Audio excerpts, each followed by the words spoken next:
Hello students, आज हम start करेंगे हमारा नेक्स्ट चैप्टर डेटा हैंडलिंग, है ना। चैप्टर 5, ठीक है। डेटा हैंडलिंग में सबसे पहले तो हमें ये पता होना चाहिए कि डेटा मीन्स क्या, ये क्या है, डेटा कलेक्शन हम कैसे करते हैं, ठीक है। तो डेटा कलेक्शन कितनी भी तरह का हो सकता है। जैसे आपकी क्लास टीचर, है ना, आप स्कूल जाते हैं डेली, आपकी क्लास टीचर डेली अटेंडेंस लेती है, तो आपका वो रिकॉर्ड मेंटेन करती है कि पूरे साल में आपने कितनी छुट्टियां ली या जितने वर्किंग डेज थे उसमें से आप कितने दिन प्रेजेंट रहे।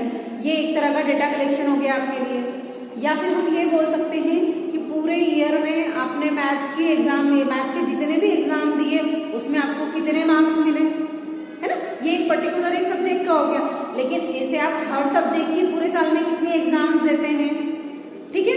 तो वो एक तरह का डेटा कलेक्शन हो गया है। और लास्ट में जब आपके पास रिजल्ट बनकर आता है तो उसमें पूरे साल में जितनी एग्जाम्स दी है आपने अलग अलग सब्जेक्ट की, उन सबके अलग अलग मार्क्स आपको इंडिविजुअली मार्क्स मिले जाते हैं, ठीक है। तो इस तरह का हम और भी तरह के सर्वे कर सकते हैं। जैसे आपके क्लासरूम में मान लीजिए 40 स्टूडेंट है, तो अगर हम एक सर्वे करते हैं कि कोई भी 3 फ्रूट्स ले लेते हैं या 4 फ्रूट्स ले लेते हैं कि मैंगो, बनाना, एप्पल और वाटरमेलन, इन चारों फ्रूट्स में से कितने स्टूडेंट को कौन सा फ्रूट्स पसंद है, तो हो सकता है कि 4 स्टूडेंट्स को मैंगो पसंद हो, 10 को वाटरमेलन पसंद हो, है ना। तो डेटा कलेक्शन मीन्स हमें उस पूरी नंबर ऑफ स्टूडेंट से कुछ एक पर्टिकुलर सब्जेक्ट के लिए हमें डेटा चाहिए, है ना। या फिर हम एक सर्वे कर सकते हैं कि आपकी क्लास में जितने स्टूडेंट हैं उनमें हाइट का सर्वे कर सकते हैं कि एक स्टूडेंट की हाइट कैसे है ना। तो डेटा कलेक्शन हम किसी भी तरह का कर सकते हैं। पेट एनिमल को लेके कर सकते हैं। मान लीजिए 10 स्टूडेंट है तो उनसे हम पूछ सकते हैं कि भाई एज अ पेट आपको डॉग पसंद है और कैट पसंद है ना। और जैसे वोटिंग होती है तो वोटिंग भी एक तरह का डेटा कलेक्शन ही है ना, कि कितने लोग इस नेता को पसंद कर रहे हैं, कितने लोग नहीं पसंद कर रहे हैं, तो वो एक तरह की काउंटिंग होती है, ठीक है। तो मतलब डेटा आप किसी भी तरीके से कलेक्शन कर सकते हैं, ठीक है। फिर बारी आती है उस डेटा को ऑर्गेनाइज करने की। आप देखते हैं ना, आपका रिजल्ट एक टेबुलर फॉर्म में मिलता है आपको, कि यहाँ आपके सब्जेक्ट रहते हैं, ऊपर नेम ऑफ द एग्जामिनेशन रहते हैं और एक एक सब्जेक्ट के सामने आपके नंबर्स रहते हैं और लास्ट में टोटल रहता है। तो ये एक तरह का होता है डेटा कलेक्शन, है। ऑर्गेनाइजिंग द डाटा बोल सकते हैं हम इसको, कि हमने पूरे साल का जो आपका रिकॉर्ड रहता है, आपका पूरे साल का जो डेटा रहता है, हमने उसको एक ऑर्गेनाइज फॉर्म में कन्वर्ट करके आपको दिया है, जिससे आप उसको इजीली हम समझ सकें, ठीक है। मतलब कहने का मतलब है कि अगर हम किसी भी डेटा को एक ऐसे फॉर्म में ऑर्गेनाइज कर दें कि जिसने बनाया है वो तो ठीक है, लेकिन जिसने उस नहीं बनाया है, मतलब सिर्फ उसको देख रहा है तो भी उसे आसानी से समझ में आ जाए कि भाई हाँ, ये यहाँ इस सब्जेक्ट की इस एग्जाम में इतने मार्क्स मिले थे मुझे, ठीक है। तो फाइनली वो होता है उन डेटास को ऑर्गेनाइज करना, है ना, ठीक है। फिर उस डेटा को ऑर्गेनाइज करने के लिए उनको यहाँ पर ऑन द पेपर हम अगर ग्राफिकली हम शो करना चाहें तो उसके लिए हमारे पास बहुत सारे तरीके हैं। फर्स्ट होता है पिक्टोग्राफ। पिक्टोग्राफ जनरली होता है, मतलब ये ग्राफ पेपर पर बनाए या ऑन द आपके किसी भी पेपर पर बना सकते हैं आप। तो यहाँ पर जो पिक्टोग्राफ में हम जो रिप्रेजेंट करते हैं डेटा, वो होता है रिप्रेजेंटेशन बाय द पिक्चर्स, है ना। इसीलिए उसको पिक्टोग्राफ नाम दिया गया है कि हम जो भी डेटा को कलेक्शन किया है, सपोज मान लीजिए अगर 10 स्टूडेंट है, मैंने उनको बोला कि आपको एज अ पेट डॉग पसंद है और कैट पसंद है, तो मान लीजिए 6 स्टूडेंट ने बोला कि मुझे डॉग पसंद है और मुझे 4 स्टूडेंट ने बोला कि कैट पसंद है, तो हम उसको एक टेबुलर फॉर्म में करके यहाँ पर शो कर सकते हैं और एज अ पिक्चर्स हम डॉग की पिक्चर्स पेस्ट कर सकते हैं, कैट की पिक्चर्स पेस्ट कर सकते हैं, है ना। लेकिन पिक्टोग्राफ जो होता है वो बहुत ज्यादा बड़े डेटा के लिए सही नहीं होता है और जनरली ये छोटी क्लासेस में हम यूज करते हैं, जहां पर छोटे बच्चे पिक्चर्स को देखकर जल्दी एक्सेप्ट करते हैं कि ये क्या है। आइडेंटिफिकेशन अच्छा होता है ना पिक्चर्स से, तो जनरली ये हम अप टू 6th क्लास हमने पढ़ा है ये पिक्टोग्राफ, ठीक है। उसके बाद होता है आपका bar graph. Bar graph means आपकी जो डेटा कलेक्शन है ना। जैसे हम बोलते हैं ना कि आपको मैथ्स में 60 मिले हैं, इंग्लिश में 40 मिले हैं, तो उस तरह का बार ग्राफ हम कैसे बनाते हैं जनरली। यहाँ पर आपके सब्जेक्ट्स होते हैं, है ना, और यहाँ पर आपके मार्क्स होते हैं। तो फाइनली हमारे जो पिलर्स बनते हैं वो कुछ इस तरीके से बनते हैं कि यहाँ पर, और ये जो हमारा पॉइंट होता है दैट इज 0, ये हमारा एक्स एक्सिस, ये हमारा वाई एक्सिस, यहाँ पर हम मार्क्स ले लेते हैं 10, 20, 30 जितने भी होती है, क्योंकि हर उसके लिए स्केल चेंज होती है एंड सो ऑन। ठीक है, तो फाइनली इस वाले में हमें क्या मिलता है, बार ग्राफ में हमारे पास इक्वल डिस्टेंस पर बार्स मिलती है ना, इनके बीच का डिफरेंस भी इक्वल होता है और इनकी विड्थ भी इक्वल होती है ना, ये बार ग्राफ की क्वालिटी होती है। तो फाइनली अगर हम हमारा खुद का रिकॉर्ड रखना चाहते हैं कि इस एग्जाम में मुझे कितने मार्क्स मिले हैं हर सब्जेक्ट में, तो हम बार से रिप्रेजेंट करते हैं। तो इस तरह का रिप्रेजेंटेशन जो होता है वो ग्राफिकली होता है, मतलब अगर सीधे ग्राफ देखकर आपको बोला जाए कि आप इसको बताइए तो भी हम उसको पढ़ सकते हैं। ठीक है, तो फाइनली हमने पिक्टोग्राफ भी 6th में पढ़ा है, 7th में पढ़ा है, बार ग्राफ भी हमने 6, 7 दोनों में ही पढ़ा है। ठीक है ना, अब इसके बाद आता है आपका डबल बार ग्राफ। तो डबल बार ग्राफ क्यों बनाया गया है, आप लोग क्रिकेट देखते हैं, क्रिकेट में आपने देखा होगा कि कभी कभी इस तरह का कोई ग्राफिकली रिप्रेजेंटेशन आपने देखा होगा कि ये यहाँ से एक लाइन ऐसे जा रही है और दूसरी लाइन कभी कभी ऐसे ऐसे करके इस तरह की जाती है, इसको हम लाइन ग्राफ बोलते हैं, ये हम 8th में पढ़ेंगे।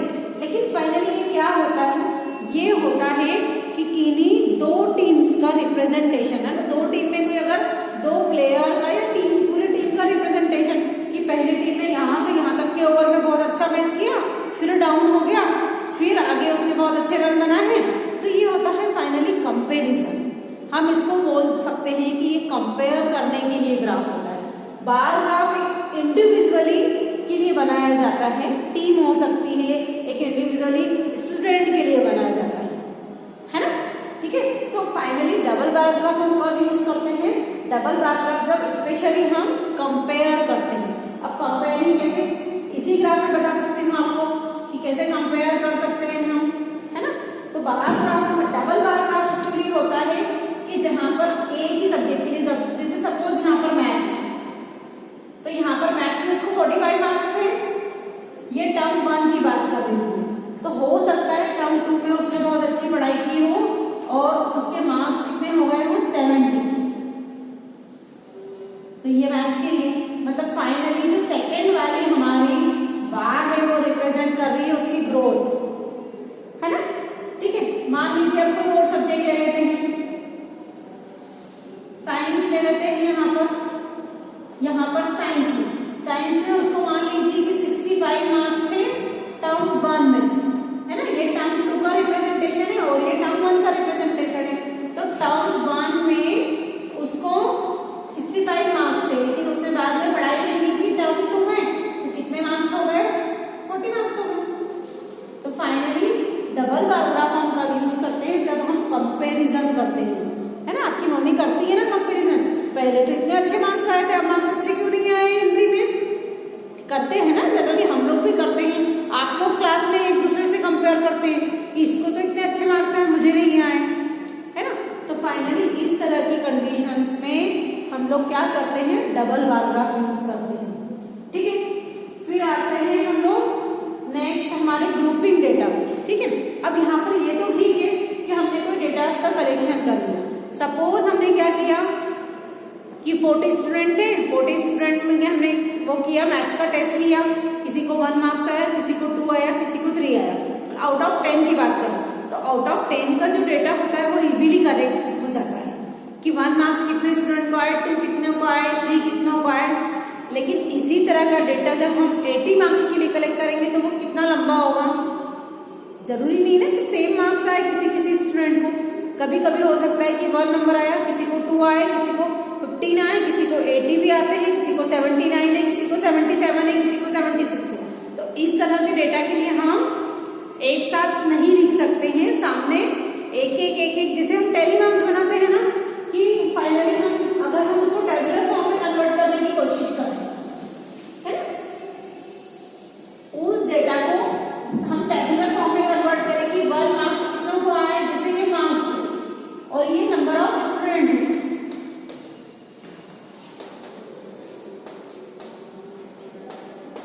ठीक है, यहाँ पर हम लिखते हैं हमारे मार्क्स और यहाँ पर लिखते हैं हम नंबर ऑफ स्टूडेंट और फ्रीक्वेंसी भी बोल सकते हैं। तो सपोज करते हैं कि जो 1 मार्क के वो 2 स्टूडेंट को आए, 2 मार्क 1 स्टूडेंट को आए, 3 मार्क्स 8 स्टूडेंट को आए, है ना। ऐसे करते करते करते हमारा पेपर कितने मार्क्स का है? 80 मार्क्स का है। यहाँ 79, 78, तो हमारा टेबल कितना लंबा चला जाएगा? हो सकता है ना कि सारे ऐसा नहीं बोल सकते हम कि 72 किसी को नहीं आएगा, कि 58 किसी को नहीं आएगा, नहीं आ सकता है, ठीक है। तो ऐसे करते करते क्या हम 80 तक लिखेंगे टेबल को? नहीं, उस सिचुएशन को अवॉइड करने के लिए हम क्या कर देते हैं, हमारे डेटास को हम ग्रुपिंग कर देते हैं, है ना। ग्रुपिंग करने का मीनिंग है कि हम डेटास को कलेक्ट तो करते हैं लेकिन ग्रुप वाइज कर देते हैं हम क्लास इंटरवल में। क्लास इंटरवल मीनिंग कि फाइनली जैसे हमारा मैथ्स का पेपर है, 80 मार्क्स का पेपर है, तो हम उसमें इंटरवल बना देते हैं कि 0 से 10 मार्क्स के बीच कितने स्टूडेंट हैं, 10 मार्क्स से 20 मार्क्स के बीच कितने स्टूडेंट हैं, 20 से 30 मार्क्स के बीच कितने स्टूडेंट हैं, और 30 से 40 मार्क्स के बीच कितने स्टूडेंट हैं, 40 से 50 मार्क्स के बीच कितने स्टूडेंट हैं, एंड 50 से 60 मार्क्स के बीच। और इसी तरह का डेटा कहाँ तक जाएगा? जहां तक हमारा पेपर आएगा। मतलब फुल मार्क्स कितने हैं हमारे? 60 to 70 और 70 to 80, ठीक है। सो फाइनली हमारा टेबल यहाँ पर जाकर खत्म होता है।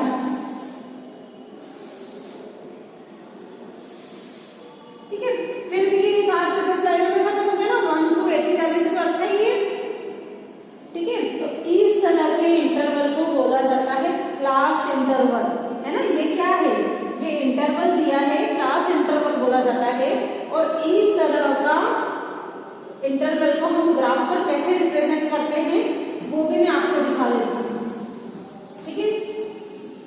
चलिए, सबसे पहले हम जैसे डेटा कलेक्ट किया, मान लीजिए 0 से 10 के बीच में कितने स्टूडेंट है? 5 स्टूडेंट है।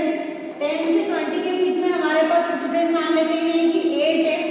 20 से 30 के बीच में मान लेते हैं कि 6 स्टूडेंट है। 30 to 40 मान लेते हैं कि 7 है।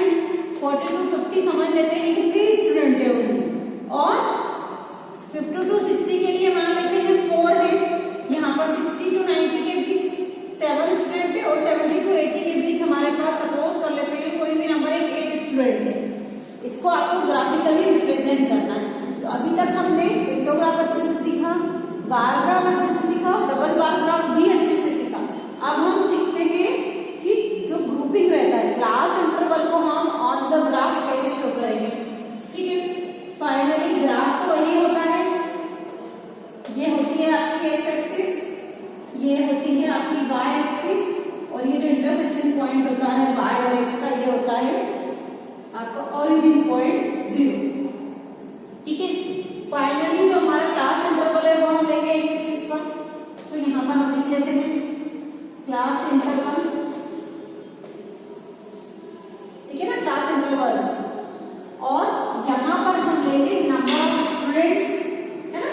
वाई एक्सिस पर हम क्या रिप्रेजेंट करेंगे? नंबर ऑफ स्टूडेंट्स या फ्रीक्वेंसी ऑफ स्टूडेंट्स, कि कितने बच्चों को कितने मार्क्स आए। मतलब इस टेबल में हम बोल सकते हैं कि 0 to 10 मार्क्स कितने बच्चों को आए? 5 को आए। 10 to 20 मार्क्स में ओनली 8 स्टूडेंट है। ऐसे करते करते करते हमने हमारे डेटा कलेक्ट किया, उस डेटा कलेक्टेड डेटा को हमने ऑर्गेनाइज किया एक टेबल में। अब उसको हमको ग्राफिकली रिप्रेजेंट करना है, तो ठीक है। इसके लिए हम यहाँ पर नीचे हमारा इंटरवल क्या चल रहा है? 0 to 10, 20, 30, 40, 50, 60।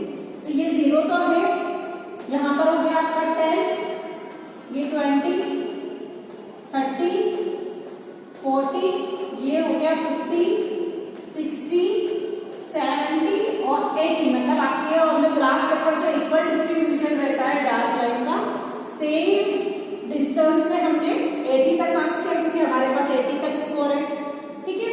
अब यहाँ वाले नंबर्स देखिए, यहाँ पर 1, 2, 3, मतलब 1 से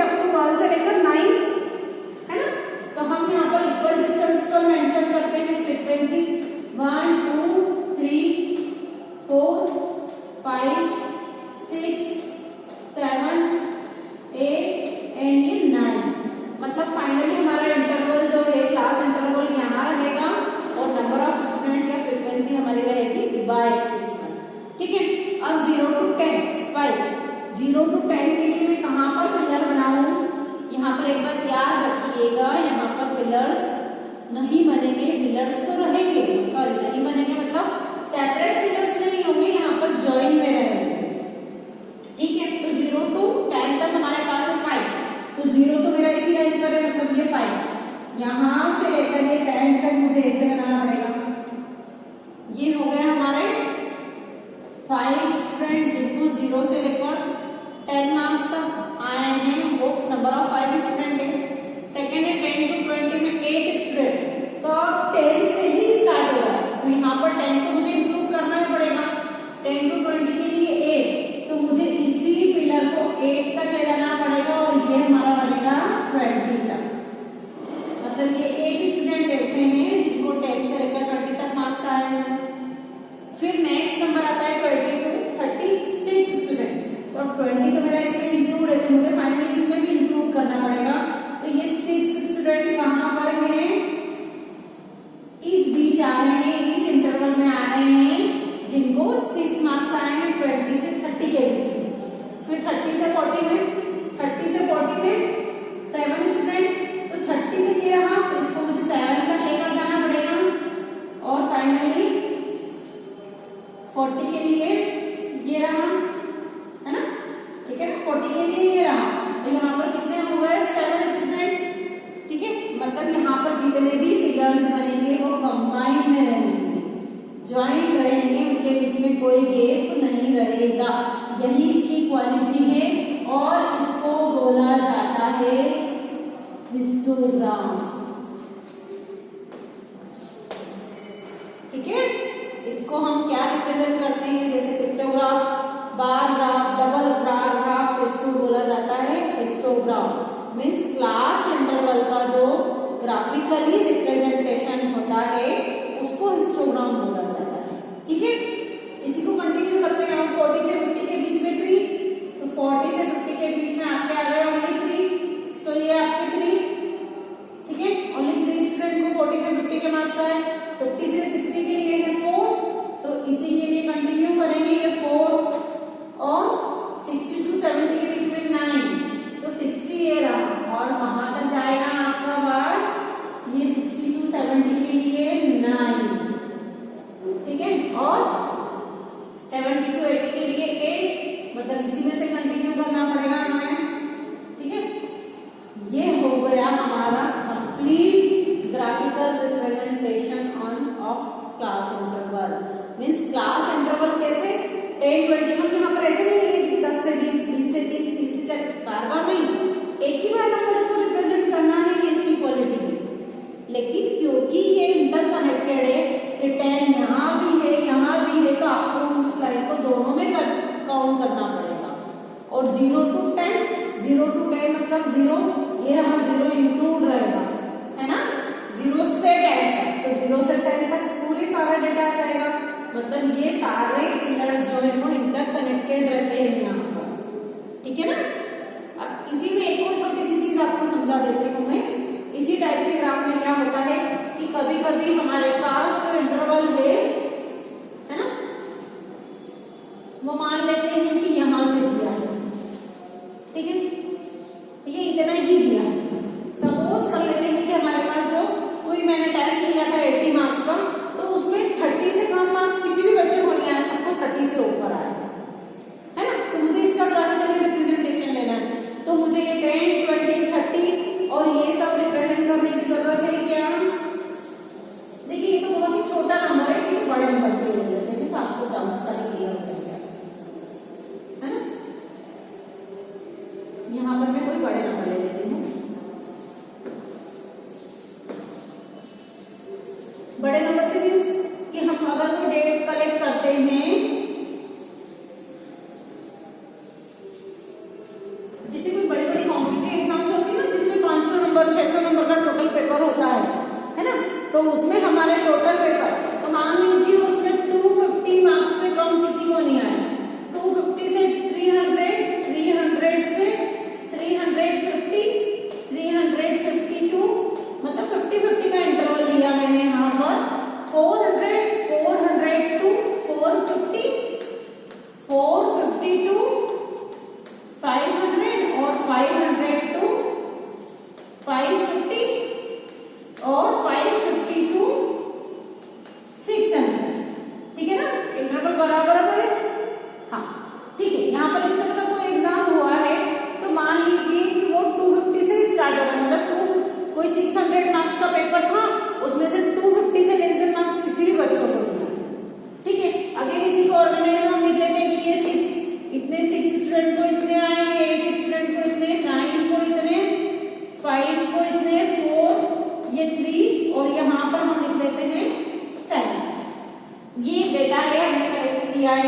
कि कोई बड़ी कॉम्पिटिटिव एग्जाम्स में इतने मार्क्स आ रहे हैं, तो अब मुझे इसका क्लास इंटरवल कैसे यहाँ पर डिनोट करना पड़ेगा।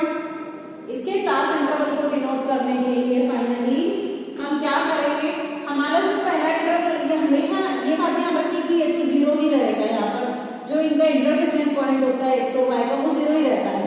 लेकिन अब मुझे 250 से स्टार्ट करना है, तो मैं यहाँ पर क्या लिखूंगी, 250 पहले नंबर पर, फिर सेकेंड नंबर पर 300 नहीं, हमारे पास जब भी ये काउंटिंग होती है तो हमें जैसे 250 से स्टार्ट करना है, तो हम पहले वाले कॉलम में जब 250 लिखेंगे, दूसरा वाला 300, तीसरे वाले पे वही 350, फोर्थ पे 400, मतलब यहाँ वाला इंटरवल तो हमारा करेक्ट चल रहा है, 450, ये 500, ये 550 और ये लास्ट हो गया 600। लेकिन क्योंकि ग्राफिकली रिप्रेजेंटेशन में यहाँ पर जैसे इक्वल गैपिंग है कि नहीं है कि 6-5 में 1 है, 8-9 में 1 का गैप है, तो यहाँ पर देखिए 250 से 350 का, 300 से 350 में 50 का, अब सब में 50-50 का डिस्टेंस है, लेकिन 200 से 0 में कितना हो गया, 250 का गैपिंग हो गया ना। तो उस गैपिंग को अवॉइड करने के लिए हम क्या करते हैं, यहाँ पर एक सी जेड लाइन, क्या बोलते हैं इसको, जेड,